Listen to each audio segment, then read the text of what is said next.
നമസ്കാരം. Sreenarayana Guru open university first semester MA political science ക്ലാസ്സുകളിലേക്ക് എല്ലാ വിദ്യാർത്ഥികൾക്കും സ്വാഗതം. ഇന്ന് പബ്ലിക് അഡ്മിനിസ്ട്രേഷൻ എന്ന പേപ്പറിലെ തേർഡ് ബ്ലോക്കിലെ ഫസ്റ്റ് യൂണിറ്റ് ആണ് ഡിസ്കസ് ചെയ്യുന്നത്. നമ്മുടെ third block role of ICT in governance എന്നാണ്. അപ്പൊ ഞാൻ ഇവിടെ ബ്ലോക്കിനെ മെൻഷൻ ചെയ്യാനുള്ള റീസൺ എന്ന് പറയുന്നത്, ഇതുവരെ നമ്മൾ പബ്ലിക് അഡ്മിനിസ്ട്രേഷന്റെ കാര്യങ്ങളാണ് ഡിസ്കസ് ചെയ്തത്, അതായത് നേരിട്ട് പബ്ലിക് അഡ്മിനിസ്ട്രേഷൻ. ഇനി ഈ ഒരു 3-4 യൂണിറ്റുകൾ അല്ലെങ്കിൽ 3-4 ബ്ലോക്കുകളിൽ കുറച്ചുകൂടി ഈ ആധുനികമായിട്ടുള്ള ട്രെൻഡുകൾ, അതായത് ICT ഇൻഫർമേഷൻ ആൻഡ് കമ്മ്യൂണിക്കേഷൻ ടെക്നോളജിയുടെ ഒക്കെ ഒരു ഉപയോഗമാണ് വരുന്നത്. അതുകൊണ്ട് തന്നെ നമ്മൾ ഈ മൂന്നാമത്തെ ബ്ലോക്കിലെ 3 യൂണിറ്റുകളും 4ാമത്തെ ബ്ലോക്കിലെ 3 യൂണിറ്റുകളും ഡിസ്കസ് ചെയ്യുന്നത് ഇൻഫർമേഷൻ ടെക്നോളജിയും അതുപോലെ കമ്മ്യൂണിക്കേഷൻ ടെക്നോളജിയുടെ ഒക്കെ കാര്യങ്ങളാണ്. ഓക്കെ, അപ്പൊ ഈ ഒരു ഫസ്റ്റ് യൂണിറ്റിന്റെ പേര് ICT കോൺസെപ്റ്റ് ആൻഡ് ഇംപ്ലിമെന്റേഷൻ എന്നാണ്. ഇൻഫർമേഷൻ ടെക്നോളജിയുടെയും അതുപോലെ കമ്മ്യൂണിക്കേഷൻ ടെക്നോളജിയുടെ ഒക്കെ സ്കോപ്പ് എന്താണ്, ഇംപ്ലിമെന്റേഷൻ നടത്തിപ്പ് എന്താണ് എന്നൊക്കെയാണ് നമ്മൾ ഇവിടെ നോക്കുന്നത്. അപ്പോൾ ഇൻഫർമേഷൻ ആൻഡ് കമ്മ്യൂണിക്കേഷൻ ടെക്നോളജി എന്നത് വിവരങ്ങളെ സംഗ്രഹിക്കുക, അതിനെ പ്രോസസ്സ് ചെയ്യുക, സ്റ്റോർ ചെയ്യുക, ഷെയർ ചെയ്യുക, അതിനെ ആവർത്തിക്കുക, വിശകലനം ചെയ്യുക, അത് ഫർദർ ആയിട്ടുള്ള കാര്യങ്ങൾക്ക് ഉപയോഗപ്പെടുത്തുക തുടങ്ങിയ സാങ്കേതിക വിദ്യകളുടെ ഒരു ഉപയോഗപ്പെടുത്തലാണ്. അപ്പൊ ഇതില് വിവര സാങ്കേതിക വിദ്യ അഥവാ IT ഇൻഫർമേഷൻ ടെക്നോളജിക്കും ടെലികമ്മ്യൂണിക്കേഷനും അതിന്റെ സാങ്കേതിക വിദ്യകളും ഉൾപ്പെടുന്നുണ്ട്. അതായത് ഇൻഫർമേഷൻ ടെക്നോളജിയും ടെലികമ്മ്യൂണിക്കേഷന്റെ ടെക്നോളജികളും രണ്ടും കൂടെ സമന്വയിപ്പിച്ചിട്ടാണ് ഇവിടെ ഇത് വർക്ക് ചെയ്യുന്നത്. അപ്പൊ എന്താണ് നമുക്ക് ICTയുടെ മീനിങ്ങും അതുപോലെ അതിന്റെ സ്കോപ്പ് ഒക്കെ എന്താണെന്ന് നോക്കാം. അപ്പൊ ICT information and communication technology എന്നത് വിവര സംപ്രേഷണവുമായി ബന്ധപ്പെട്ട് ഉപയോഗിക്കുന്ന ഒരു പല സാങ്കേതിക വിദ്യകളുടെ ഒരു സംയോജനമാണെന്ന് പറയാൻ പറ്റും. അപ്പൊ ഇതിൽ കമ്പ്യൂട്ടറുകള്, ഇന്റർനെറ്റ്, മൊബൈൽ ഫോണുകള്, പലതരത്തിലുള്ള സോഫ്റ്റ്വെയറുകള്, അതുപോലെ നെറ്റ്വർക്കിംഗ് സിസ്റ്റംസ്, ടെലികോം ടെക്നോളജി, ഇതെല്ലാം തന്നെ ഉൾപ്പെടുന്നുണ്ട്. ഇതിനെല്ലാം സമന്വയിപ്പിച്ചുകൊണ്ടാണ് ICT ഫങ്ഷൻ ചെയ്യുന്നത്. അപ്പൊ യുനെസ്കോയുടെ ഒരു ഡെഫിനിഷൻ പ്രകാരം ICT വ്യക്തികളെയും സമൂഹങ്ങളെയും രാജ്യങ്ങളെയും രാജ്യങ്ങളും ഒക്കെ തമ്മിൽ കൂടുതൽ സഹകരിക്കുകയും അതുപോലെ വിവരങ്ങൾ അതിവേഗം കൈമാറ്റം ചെയ്യാനൊക്കെ സഹായിക്കുന്ന ഒരു സിസ്റ്റമാണ് എന്നാണ് ICTയെ കുറിച്ച് യുനെസ്കോയുടെ ഡെഫിനിഷൻ. ഇനി ICTയുടെ ഒരു എവല്യൂഷൻ എന്താണെന്ന് നമ്മൾ അറിഞ്ഞിരുന്നാലാണ് നമുക്ക് ICTയുടെ ഇന്നത്തെ ഉപയോഗത്തെക്കുറിച്ചും അതിന്റെ സാധ്യതകളെ കുറിച്ചും ഭാവിയിൽ ഇത് എങ്ങനെ ഉപയോഗപ്പെടുത്താമെന്ന ചിന്തകളിലേക്കൊക്കെ നമ്മളെ നയിക്കുന്നത്. അപ്പോൾ ഒന്നാമത് പ്രാചീന കാലഘട്ടമാണ്, ആൻഷ്യന്റ് എറ.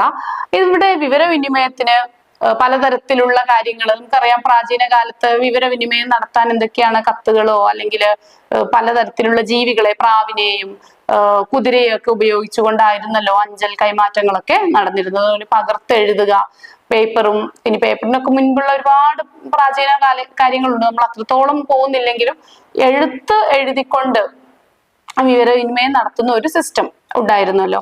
പിന്നെ അത് ദൂരം കൂടുന്നതോടെ അല്ലെങ്കിൽ ദൂരം വ്യാപിക്കുന്നതോടെ കത്ത് കൂടുതൽ ഫാസ്റ്റ് ആയിട്ട് കൈമാറ്റം ചെയ്യുന്നതിനുള്ള മാർഗങ്ങൾ പിന്നീട് അവലംബിക്കുന്നു. നേരിട്ട് എഴുതി ഇങ്ങനെ ഒരാൾ നടന്നു കൊണ്ടുപോകുന്നതിന് പകരം കുതിരപ്പുറത്തുള്ള രീതികള്, പിന്നെ അതിനെ വാഹനങ്ങളൊക്കെ ഉപയോഗപ്പെടുത്തിക്കൊണ്ടുള്ള പോസ്റ്റൽ രീതികൾ ഒക്കെ വരുന്നു.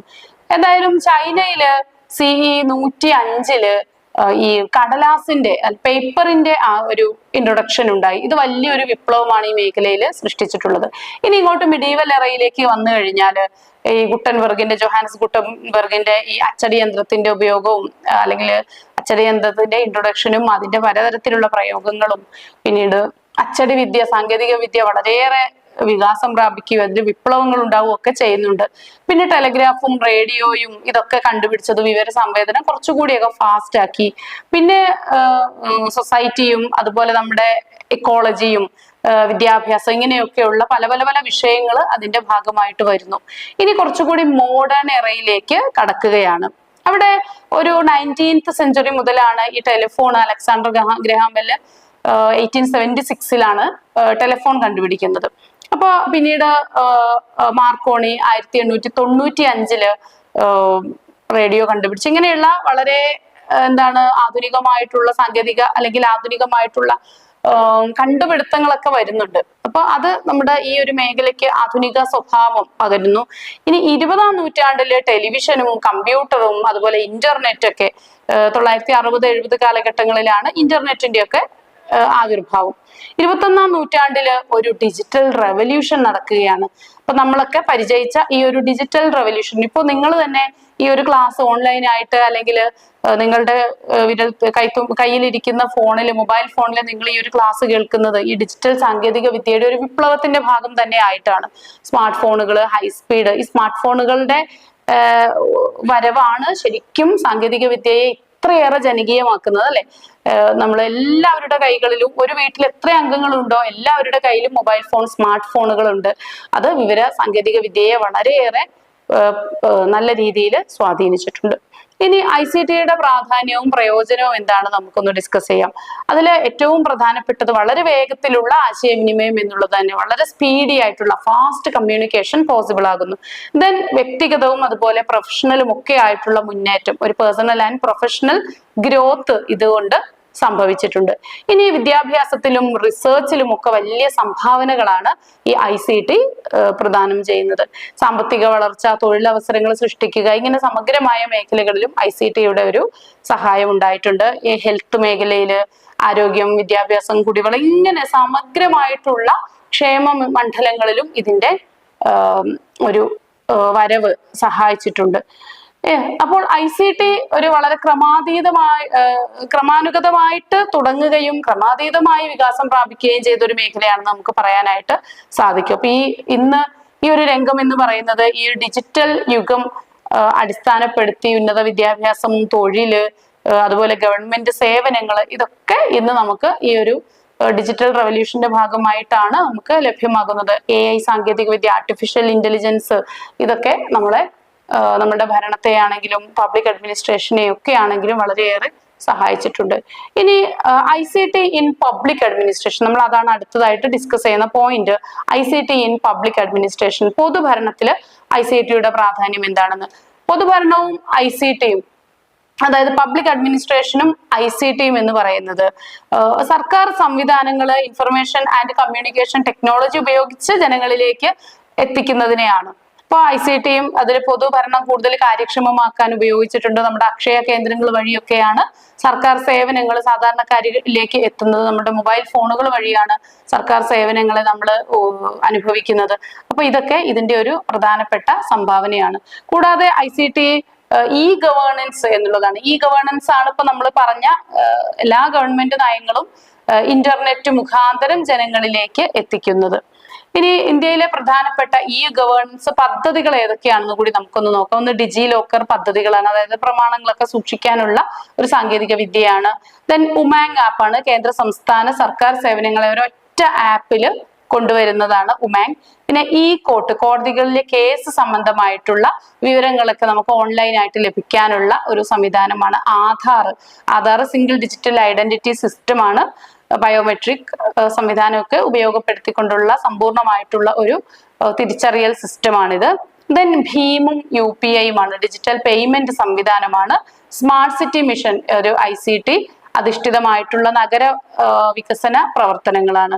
അപ്പോൾ ചുരുക്കത്തില് വേഗതയാർന്ന സേവനങ്ങള് വേഗതയാർന്ന രീതിയിൽ ജനങ്ങളിലേക്ക് എത്തിക്കാൻ ICT സഹായകമാകുന്നുണ്ട്. ലാഭകരവും സാമ്പത്തിക കാര്യക്ഷമതയൊക്കെയുള്ള ഒരു സിസ്റ്റമാണ്.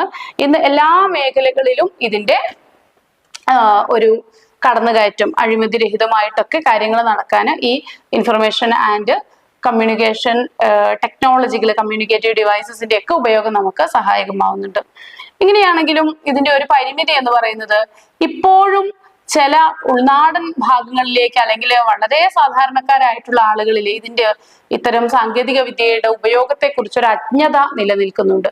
ആ അജ്ഞത നിലനിൽക്കുന്നത് കൊണ്ട് തന്നെ അത് ജനങ്ങൾക്ക് പ്രോപ്പറായിട്ട് യൂസ് ചെയ്യാനൊന്നും സാധിക്കാത്ത ഒരു സാഹചര്യമുണ്ട്. അപ്പൊ നിരക്ഷരരായിട്ടുള്ള അല്ലെങ്കിൽ ഇത്തരം സാങ്കേതിക വിദ്യ അറിവില്ലാത്ത, വശമില്ലാത്ത, സ്മാർട്ട് ഫോൺ ഇല്ലാത്ത ആളുകൾക്കൊക്കെ ഇത് ചെറിയ പ്രയാസങ്ങൾ സൃഷ്ടിക്കുന്നുണ്ട്. അപ്പൊ അവർക്ക് അതിനെക്കുറിച്ച് അവബോധം കുറവായിരിക്കും. അപ്പൊ അതൊക്കെ പക്ഷെ പരിഹരിക്കാവുന്ന വിഷയങ്ങളാണ്. എന്തായാലും ICT നമുക്ക് പബ്ലിക് അഡ്മിനിസ്ട്രേഷന്റെ രംഗത്തും മറ്റേതൊരു രംഗത്തും വിപ്ലവാത്മകമായിട്ടുള്ള മാറ്റവും പുരോഗതിയുമാണ് കൊണ്ടുവന്നിട്ടുള്ളത്. So this is about this unit. Thank you.